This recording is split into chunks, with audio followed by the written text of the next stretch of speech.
Place à présent au feuilleton judiciaire Téyan 2 ou Yeyake Camille. L'audience du jour a vu le passage de plusieurs témoins qui étaient en poste au ministère en charge de l'action humanitaire au moment des faits. Pour la manifestation de la vérité, des structures attributaires de marché et de membres de l'équipe d'audit de l'autorité supérieure de contrôle d'État et de lutte contre la corruption étaient également interrogés. L'épisode du jour avec Moumouni Wanga. Dans l'affaire Yeyake Camille et autres, la journée d'aujourd'hui est marquée par le passage de plusieurs témoins. Le premier d'entre eux, Ousmane Belem, directeur général des études et des statistiques sectorielles du ministère en charge de l'action humanitaire au moment des faits. Ousmane Belem comparaît en tant que témoin pour apporter des précisions sur l'organisation de l'activité relative au rapport de performance 2023 du ministère. Selon Ousmane Belem, sa direction a planifié le volet technique, tandis que le volet financier est géré par la direction de la gestion financière, alors dirigée par Yeyake Camille. Il affirme que conformément aux termes de référence et à la note du ministre, l'activité a duré une semaine. Cette déclaration corrobore en partie les propos de Kouka Dimash Yameougou et Lydie Bonkungu. En revanche, elle contredit Amidou Téyan, lui qui nie même la tenue de cette activité. Une chose est sûre, qu'il s'agisse de 7 ou 30 jours, chaque participant aurait émargé un montant de 300 000 francs CFA. L'on note également l'apparition de nouveaux TDR pour la même activité, des documents différents de ceux produits par la DGES. Le tribunal a poursuivi les auditions en entendant des témoins concernant la livraison de paille pour la commémoration de la Journée internationale de la femme. Parmi ceux-ci, Fatimata Traoré. Selon ses déclarations, Dame Traoré a été contactée par Yeyake Camille en février 2024 pour la livraison de paille du 8 mars. Dès le départ, le témoin dit avoir insisté sur la nécessité d'un bon de commande vu que sa structure n'avait pas de stock disponible. Selon elle, face à l'insistance de Yeyake Camille, elle accepte finalement de s'approvisionner auprès d'autres structures en vue d'honorer la commande.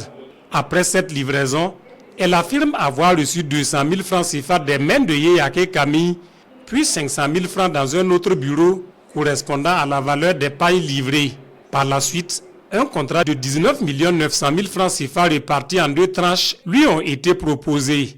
Elle dit avoir suivi les consignes jusqu'à la réception d'un premier chèque de 12 millions de francs CFA. Cependant, après encaissement de la somme, Dame Traoré dit avoir été invitée à restituer les fonds sous prétexte que d'autres structures avaient déjà honoré la commande.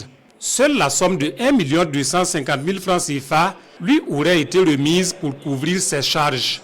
Toujours selon Dame Traoré, la deuxième phase du contrat d'un montant de 7 900 000 francs CFA a ensuite été attribuée à sa structure.